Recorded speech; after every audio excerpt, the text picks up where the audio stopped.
Everyone, welcome back to my YouTube channel unique classes. कैसे हैं मेरे छोटे भाई बहन? आई थिंक बहुत अच्छे होंगे। लेकिन बस एक बात से परेशान हो आप सब कि आप सबके एसओएससी के एग्जाम्स हो ही नहीं रहे हैं। हमने हर चीज़ करके देख ली, ईमेल हमने डाल के देख लिया, हमने भाई सारी वेबसाइट्स वगैरह चेक कर ली, लेकिन कुछ हो ही नहीं रहा है। क्योंकि देखो, आप सब देख सकते हो, मैं आपको वेबसाइट शो कर देती हूँ, यहाँ पे कोई भी अपडेट आई नहीं हुई है। तो अब हम क्या करें? देखो, यहाँ पे लास्ट अपडेट जो है इन्होंने करेक्शन विंडो की दी हुई है। तो इस केस में हम क्या करें? क्योंकि अब अगर एसओएससी के एग्जाम्स अगर अभी नहीं हुए तो फिर कब होंगे? आप सबको भी यही लग रहा है ना कि अगर अभी नहीं हुए तो फिर कब होंगे। तो उस टेंशन को आज हम दूर करेंगे और आज हम सीखेंगे कि आप सबको एक काम ऐसा करना है। एक ऐसी ढासू ट्रिक बताऊंगी, मैंने अपनी लाइव एसओएससी यूनिकन्स पे ली थी। 25 मार्च को ली थी मैंने, परसों ही ली थी या कल ही ली थी शायद। तो 25 मार्च को मैंने लाइव ली थी और उसमें बच्चों के यही कंसर्न था कि दीदी हमारा एग्जाम नहीं हो रहा है, क्या करें क्या करें, कुछ तो बता दो।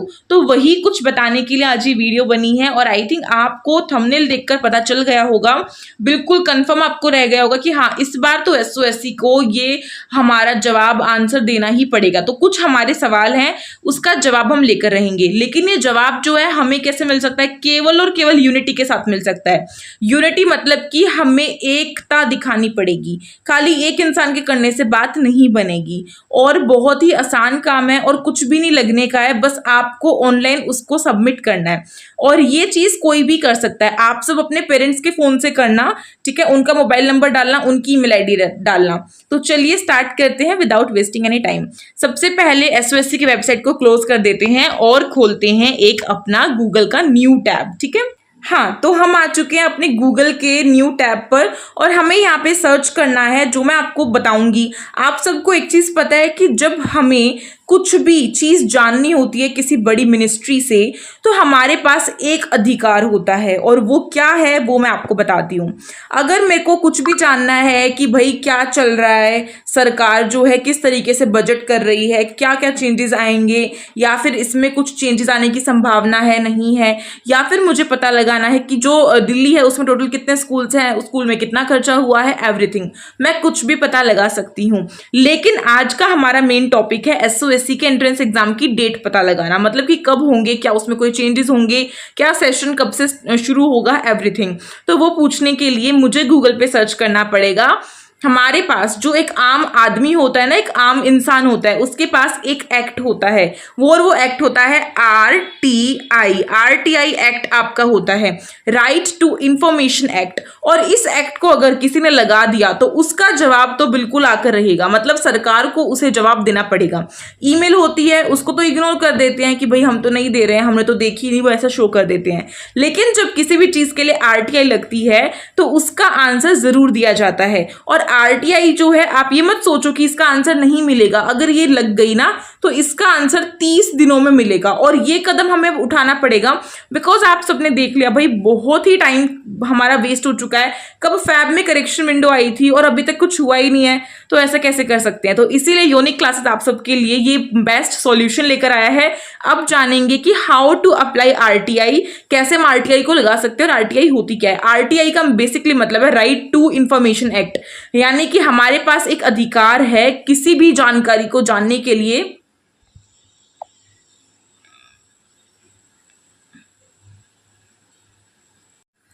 अगर हमें सरकार से कोई भी इंफॉर्मेशन चाहिए कि भाई कोई जेन्युइन इंफॉर्मेशन, तो उसके लिए हम आरटीआई का इस्तेमाल करते हैं। और आज उसी को सीखेंगे कि किस तरीके से हम अपने एसओएससी के एंट्रेंस एग्जाम के लिए जानकारी हासिल कर सकते हैं। तो फटाफट से हमें कुछ नहीं करना है, गूगल पे आना है, आपको यहाँ पे टाइप करना है। आप टाइप क्या करोगे? आपको यहाँ पे टाइप करना है आरटीआई ऑनलाइन पोर्टल, बस इतना सा टाइप करना है, RTI online portal. Then search करना है। सर्च करने के बाद हमारे पास कुछ ये खुलकर आ जाएंगी वेबसाइट्स। तो फटाफट से जो ऊपर आई है उसी पे हमें जाना है। यहाँ पे हम गए तो हमारे पास यहाँ पे बहुत सारी चीजें जो हैं आएंगी, जैसे कि आपको यहाँ पे होम, सबमिट रिक्वेस्ट और सबमिट फर्स्ट अपील, या फिर व्यू स्टेटस, या फिर व्यू हिस्ट्री, लॉगिन और यूजर मैनुअल, कॉन्टेक्ट्स, एफक्यूए, सब कुछ दिखेगा।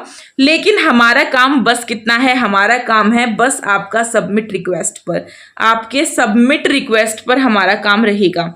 किस पर रहेगा? सबमिट रिक्वेस्ट करनी है हमें। तो रिक्वेस्ट को हमें क्लिक करना है, फटाफट से क्लिक करते हैं क्योंकि हमें रिक्वेस्ट करने में जानना है कि कब आरटीआई लगाकर हमें कब पता चलेगा भाई कब हमारे जो एंट्रेंस एग्जाम है वो होंगे। हमारे को स्कूल भी तो जाना है, तो इसीलिए इसको ओपन करना है। उसके बाद कुछ चीजें आपसे पूछेंगे, मतलब बताएंगे सिंपल, बस उसी को आपको यहाँ पे शो करना पड़ेगा कि मैंने ये सब कुछ रीड कर लिया है। इस पर आपको क्लिक करना है, आई हैव रीड ऑल, ठीक है। और उसके बाद आपको यहाँ पे एक ये दिखेगा साइन, और किसका, सबमिट का साइन दिखेगा। आपको ये सबमिट भी करना है। अब मैंने यहाँ से क्या किया, मैं यहाँ से कर दिया सबमिट। तो मेरे पास एक न्यू टैब ओपन हो गया है। यहाँ पे दिया हुआ है ऑनलाइन फॉर्म। यहाँ पे आपसे कुछ जानकारी जो है वो हासिल करने के लिए, जैसे कि आपको किस मिनिस्ट्री के पास करना है, जैसे कि यहाँ पे दिया हुआ है, आप ध्यान से देखो, यहाँ पे दिया हुआ है सेलेक्ट मिनिस्ट्री। यहाँ पे क्या दिया हुआ है, यहाँ पे दिया हुआ है आपको सेलेक्ट मिनिस्ट्री, और साथ ही साथ आपको दिया हुआ है डिपार्टमेंट या फिर जिसके बारे में भी, और सेलेक्ट पब्लिक अथॉरिटी। ये चीज़ें आपको सेलेक्ट करें। तो चलिए सेलेक्ट करते, फटाफट से सेलेक्ट करेंगे तो हमारे पास बहुत सारी चीज़ें ओपन हो रही हैं। आराम से पढ़ के, हमें तो डीओई के पास करना है। जैसे यहाँ पे department of agriculture research and education, तो इसको नहीं करेंगे, ध्यान से एकदम पढ़ना है डिपार्टमेंट। सो यहाँ पे आपको एक चीज दिखेगी, department of school education and literacy. ये वाला डिपार्टमेंट हमारे को सिलेक्ट करना है, ठीक है। आपको department of school education and literacy को सिलेक्ट करना है। मैंने यहाँ से सिलेक्ट कर दिया, डन। उसके बाद हमारे को सिलेक्ट करनी है पब्लिक अथॉरिटी। यहाँ पे दिया हुआ है your request will be filled with this selected public authority. तो यहाँ पे आप किससे पूछना चाहते हो। इसके बाद आपको यहाँ पे देखने को मिलेगा कि जो पब्लिक अथॉरिटी है ना, उसमें आपको बहुत चीज़ें देखने को मिलेगी। जैसे सीबीएसई दिया हुआ है, डिपार्टमेंट ऑफ स्कूल एजुकेशन दिया हुआ है, और केवीएस दिया हुआ है, नेशनल बाल भवन दिया हुआ है, और national council for teacher education दिया हुआ है, national council of education research and training दिया हुआ है, national institute of open learning दिया हुआ है, और एनवीएस दिया हुआ है। लेकिन एसओएससी का कहीं भी जिक्र नहीं है। तो इस हाल में हमको क्या सिलेक्ट करना है, हमें सिलेक्ट करना है department of school education and literacy. तो मैंने इसको सिलेक्ट कर दिया है भैया। तो यहाँ पे दिया हुआ है RTI online government in says your request will be filled with, यानी कि यहाँ पे आपकी जो है फाइल की जाएगी। तो इसको ओके कर देते हैं, ओके। और उसके बाद आपको यहाँ पे जो है अपनी कुछ पर्सनल डिटेल्स जो है वो फिल करनी पड़ेगी, जैसे अपना मोबाइल नंबर, अपनी ईमेल आईडी, और अपनी कंफर्म वही सेम चीज़ दोबारा से नेम अपने किसी पेरेंट का कर देना चाहे तो, क्योंकि आप जो है अभी 18 साल से छोटे हो। तो मैं तो देखो खुद का करूँगी, जिस नंबर से आप कर रहे हो, जिस नंबर मतलब जिसका वो नंबर है, जैसे फादर के नंबर से करो तो फादर का नेम कर देना, और उन्हीं का जेंडर। और उसके बाद जो है एड्रेस भी आपसे पूछा जाएगा, तो एड्रेस भी अपना सही प्रॉपर फिल करना है। पिन कोड यानी कि आपका होता है 1100 करके, और जैसे मेरा 42 है, किसी का कुछ और होता है, तो वही आपको सेम चीज़ फिर लगानी है, ठीक है, वही डालनी है। कंट्री आपकी इंडिया ही है, स्टेट आपका क्या है वो सिलेक्ट कर लेना। यहाँ से आपको सिलेक्ट करना है स्टेट के लिए, जैसे मैंने दिल्ली कर दिया। और स्टेटस अगर मैं देखें तो आप रूरल में रहते हो, अर्बन में रहते हो, यानी कि मतलब आप गाँव में रहते हो या फिर आप जो है शहर में रहते हो, तो आप कहाँ पर रहते हो उसके अकॉर्डिंग आपको फिल करना है, ठीक है। एजुकेशनल स्टेटस आपको फिल करना है कि आप पढ़े लिखे हो या नहीं हो, ठीक है। और फ़ोन नंबर आपको यहाँ पे अपना डालना है, और उसके बाद आपको सिटीजनशिप डालनी है कि आप इंडियन हो, ठीक है, तो इंडियन ही हो ऑब्वियसली। और उसके बाद आपको यहाँ पे दिया हुआ है is the applicant below poverty line, यानी कि आप जो है आप क्या जो बीपीएल होता है, मतलब कि गरीबी रेखा होती है, क्या आप उसके नीचे हो। अगर उसके नीचे हो तो यहाँ से सेलेक्ट कर सकते हो, और अगर नहीं हो तो नो सेलेक्ट कर देंगे, ठीक है।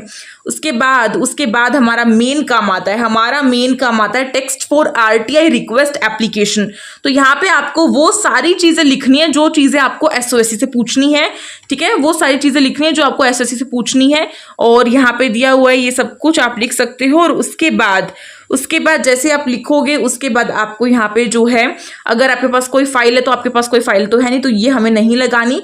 हमें फिर ये जो टेक्स्ट दिया हुआ है, हमें इसी को यहीं पे सेम उतारना है, मतलब लिखना है। अगर ना समझ में आए तो आप रिफ्रेश भी कर सकते हो। और उसके बाद आपको यहाँ पे 10 रुपये ₹10 जो है वो पे भी करने पड़ेंगे, क्योंकि सरकार जो है ऐसे तो काम नहीं करेगी। अब कोई भी ऐसा लगा कि बैठ जाएगा तो हर किसी का तो जवाब नहीं देगी, मतलब आपको ₹10 पे करने पड़ेंगे यहाँ पे। तो ₹10 जो है कोई ज़्यादा बड़ी रकम नहीं है।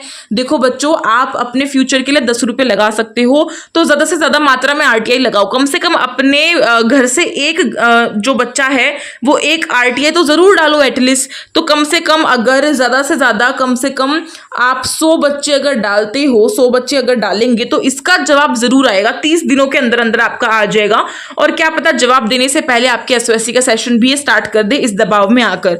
ठीक है, तो ये चीज आपको याद रखनी है। मैं फटाफट से हर चीज जो है फिल कर देती हूँ और फिर आपको जो है पेमेंट वगैरह का प्रोसेस समझा देती हूँ। चलिए, तो मैंने सारी चीज़ें फिल कर दी हैं और मैं आपको बता देती हूँ। रूरल जो है वो गांव के लिए होता है, अर्बन आपका शहर के लिए होता है, तो उस अकॉर्डिंग डाल देना। और जब आप अपना वो डालोगे कि आप कितने पढ़े लिखे हो या आपके पेरेंट्स कितने पढ़े लिखे हैं, तो वो लिटरेट आएगा। ठीक है, और उसमें आपका फिर पूछा जाएगा कि बिलो 12th स्टैंडर्ड या फिर आप 12th पास कर चुके हो, ग्रेजुएट हो या पोस्ट ग्रेजुएट हो, इस तरीके से। तो जो भी आपकी एजुकेशन क्वालिफिकेशन है, मतलब आपके पेरेंट्स की, वो आप उसमें डाल देना। ये चीज़ आप खुद भी कर सकते हो। उसके बाद आपको यहाँ पे मेन मुद्दा हमारा यही है कि हमें क्या क्या सवाल उनसे पूछने हैं जो कि हमें यहाँ पे लिखने हैं। तो मैं आपको बता देती हूँ कि हमें क्या क्या लिखना है, वो मैं यहाँ पे आपको बता देती हूँ। सीधे हमें क्या करना है, मैंने तो कॉपी पेस्ट करके रखा हुआ था, जस्ट मैंने पेस्ट कर दिया है। यहाँ पे सवाल मैंने पूछे हैं कि when will the entrance exam of ASOSC be held as there is no update yet.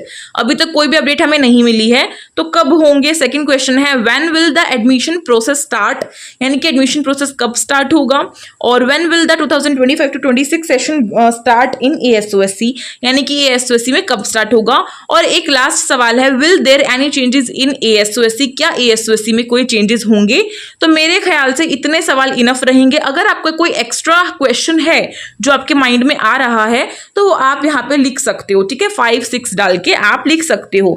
मेरे को इतना ही पूछा था, मैंने इतना ही लिखा है। उसके बाद जस्ट आपको ये जो है ये टेक्स्ट दिया हुआ है, इसी को कॉपी करना है। जैसे कि इसमें आपका कैपिटल Y है, फिर कैपिटल G है, फिर 5 है, 1 है, देन कैपिटल N है और देन कैपिटल K है।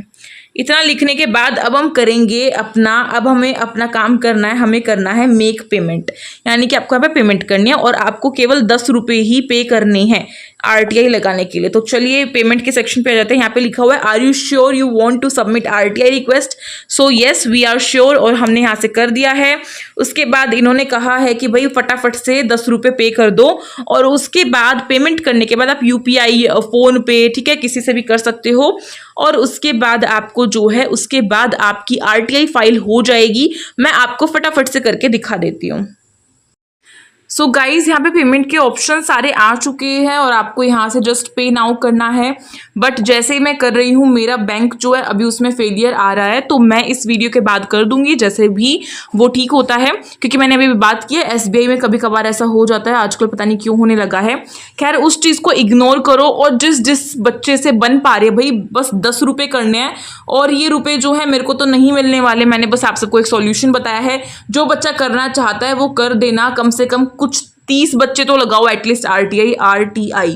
ठीक है, मैंने प्रोसेस आपको समझा दिया है, प्लीज इसे करो। और उसके बाद देखना आप सबका SOSC का जरूर रिस्पॉन्स आएगा और आप सबको जो है जरूर आपके जो क्वेश्चन है उसके आंसर मिलेंगे। क्योंकि बहुत बार RTI जो है वो फाइल होती है और उसके आंसर्स दिए जाते हैं, प्रॉपर दिए जाते हैं। तो इतनी टेंशन मत लेना कि आपके ₹10 वेस्ट चले जाएंगे। और इसमें आपके कम से कम 30 डेज के अंदर अंदर जो RTI है उसका रिस्पॉन्स देना ही पड़ता है, ये चीज होती है। तो चलिए, मेरे ख्याल से आपको समझ में आ गया होगा। अब फटाफट से अगर आपको ये चीज समझ में आ गई है और अगर आप SOSC में जाना चाहते हो और आपको ये वीडियो अच्छी लगी, हेल्पफुल लगी, तो इसे फटाफट से लाइक करो, जल्दी से शेयर करो अपने दोस्तों में। और हाँ, कमेंट करो कि किस किस ने RTI लगा दी है और कौन कौन लगाने वाला है। और हाँ, जल्दी से सब्सक्राइब कर लो इस चैनल को, यूनिक क्लासेस को, और साथ ही साथ SOSC यूनिकन्स को भी कर लो। क्योंकि वहाँ पे हमारी लाइव मैराथन सीरीज जो है वो आने लगी है। मतलब कल भी आई थी, आज भी आई थी और मेरे ख्याल से कल भी आ सकती है मोस्ट प्रोबेबली। तो देखते हैं। और जो टेलीग्राम ग्रुप है उसकी लिंक डिस्क्रिप्शन बॉक्स में, प्लीज उसे भी ज्वाइन कर लेना। Instagram ID जो है आपकी यूनिक क्लासेस के नाम से है, यूनिक क्लासेस Instagram ID का नाम है। तो उसे जाके फॉलो करो, और कोई भी आपको दिक्कत हो रही है तो आप मुझे वहाँ पे पूछ सकते हो। बुक्स के रिगार्डिंग, पेड कोर्स के रिगार्डिंग क्लास 9th को लेकर पेड कोर्स जो है अभी भी है, तो उसको आप परचेज कर सकते हो। रही बात बुक्स, तो बुक्स हर डोमेन्स के लिए हैं, AFPS से लेकर high and PVA, humanities, STEM, PCB, PCM, ठीक है, और क्लास 11th ह्यूमैनिटीज ऑल्सो। तो ये सारी डिटेल्स आपको SOSC जो है आपकी यूनिक क्लासेस की इंस्टाग्राम ID वहां से मिल जाएगी। जिसके पास इंस्टाग्राम ID नहीं है वो अपनी ईमेल ID डाल सकता है yoj97110@gmail.com। ये आपकी ईमेल ID है, यहाँ पे मुझे मेल डालो, अपना व्हाट्सअप नंबर जरूर देना। तो चलिए मिलते हैं एक नई वीडियो में। होपफुली अब आपके जो SOSC के एग्जाम्स है उसे होने से कोई भी नहीं रोक सकता है, और उसका रिस्पॉन्स जरूर मिलेगा। Thank you so much watching this video, stay tuned.